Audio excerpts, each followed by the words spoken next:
travel on Today, supported by Discover Northern Ireland.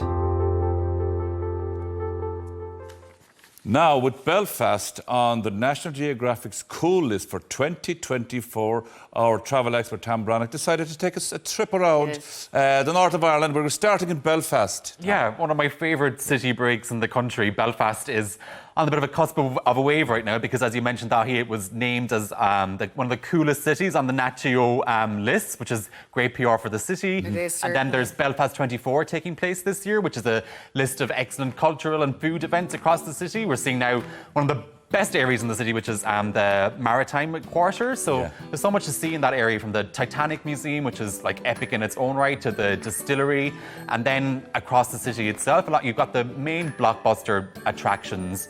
But then I like the neighbourhoods of Belfast. You can stay out in the Queen's Quarter and maybe like have a picnic in the Botanical Gardens. There's really great brunch spots along Malone Road. St. George's Market is excellent. Like, get a few snacks there and head up Cave Hill for the hike. That's like the Gulliver in the way. But Cave Hill looks a bit like the Sleeping Gulliver. Yes. The restaurants in the city, Tom, are absolutely superb. Yeah, the food scene in Belfast is like really great. And like for drinks, even if you go, like if you want to treat yourself to a nice fancy cocktail in like the Merchant, or it's like there's a great buzz there. But as I say, get around the neighbourhoods too, because sometimes in the evening the city centre can be like quite and down in some parts, because people like hang out in the neighbourhood, so it's great to know. Loads to do there, though. It's excellent. Okay. Now, off to the Giant's Causeway. Yes. Oh, this is beautiful.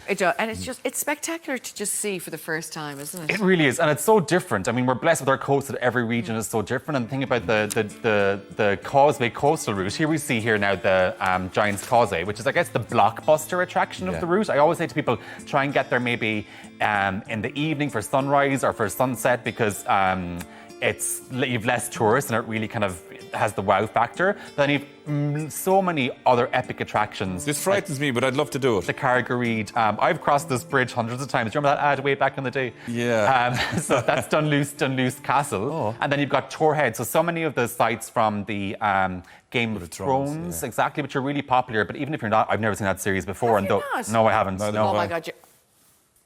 Neither of you? How did you miss that? I just don't understand how you missed I that. don't know. It was in season 3 or 4, and everybody was talking about it, and I felt like I missed the boat. Yeah, you need to kind of watch it from the beginning. You can't just But jump in. I will go there. I think if I go up around the Causeway coast, it will inspire me to watch Game of Thrones. Well, there you go. As opposed to the other way around. Yes, exactly. And even if you're not a fan, like I say, the Ballantoy Harbour and Torhead, you can see like Scotland is only 12 miles ago. It's a really epic road trip, and you can head to Rathlin Island for another I'd love to go there. I would Rathlin really love to go is there. stunning. Yeah, Is it really nice? Yeah, the Puffins have just landed this week. You've 3 lighthouses in Rathlin, so it's a really it packs a lot in for a small island, and a good old kind of traditional music, isn't it? I think Francis Black and Mary Black's dad. Was it mom or dad? One of them. I feel like it was the dad was from Rathlin, so you'd often get a good old session. And where do you go to? Where do you? You'll go from Ballycastle. So it's a 40-minute ferry out from the Spirit of aboard the Spirit of Rathlin. It's out a bit then, isn't it? Because 40 minutes, It's a bit out. And it's not like a massive like Inishmore, the same, probably. How many miles do you know? Around. I think it's like 10 miles. Yeah. Is it 10? Oh, yeah, it's the same as ours. If you go from Ballycastle, Ballycastle is beautiful as well. It's stunning, and the beauty of that is you get those amazing basalt cliffs as you're leaving the mainland. You're seeing the Antrim coast. Ballycastle reminds me of Kerry. Do you know, the coastline? Okay. I think it's very, very similar to it. Yeah, okay. Yeah, it's beautiful there. Okay, really nice. Right, the Mournes. The Mournes, yeah. So these are like one of the more accessible areas from visitors coming from the south, in the sense that it was designated last year as the Mourne Gullion Strangford UNESCO Geopark. So I headed up there last week, and this is at the Killeavy Castle Hotel, which I would really recommend. So where do they start, the Mournes? So in South County Down. But this geopark, it takes in the Mournes, and also you're seeing the Slieve Gullion Drive. Have you done that? It's I've done that. It's really great. It's right off the M1. So you just maybe a couple of miles north of the Louth Armagh border, and then you take this 30-minute really fantastic road trip around Slieve Gullion. You can also get out for a hike, and then the beauty of this hotel, Killeavy Castle, is it's right in the foothills. So they've got like a really, really fantastic God, it looks menu. gorgeous. Lovely spa, and they have like their own beef cattle on site and lots of like great local provenance. So that's a really kind of accessible God, you wouldn't area have to leave there at all. Of the north. Exactly. Seriously? You're only an hour and 10 minutes from Dublin. So I'd really recommend the Slieve Gullion and South Armagh or South Down area. Newcastle. Yeah, because you're right, it's only a hop up, really. An hour and 10 minutes in Dublin, scoot up. Very good. No, off to Derry. Yeah, Derry. What a beautiful city. Derry's enjoyed, it really is outstanding. Those 400-year walls are like so unique in Ireland. I think Ireland's only intact walled city. So I stayed in a new hotel last week, which is the Ebrington. We're seeing images of it here, and that's in the new regenerated waterside area of town. And really beautiful hotel, great rooms, lovely little spa. You have areas like the Wall Street Brewery next to it for a fantastic Sunday lunch. And then you get the Peace Bridge, which is beautiful, into the city centre as such. And then some great murals as well. Yeah, some of the new Derry murals. girls. So apparently 40% of new visitors to Derry are coming from inspired by Derry girls. It really shows like but how. You know what? But that also happened with Game of Thrones. Yeah, you guys didn't see Game of Thrones, but seriously, so many international visitors came because of Game of Thrones to Belfast, which was wonderful. Yeah, it's a real boost. Screen tourism, they call it. It's a real boost to the city. There's the Martime Festival, which is taking place this year. And what's really nice too about Derry is, like, I'm not a big man for walking tours. Sometimes I feel like the people are just like reading a Wikipedia article. Yeah. But the difference with a walking tour in Derry is it's such a, like, the history is so current and it's changing all the time.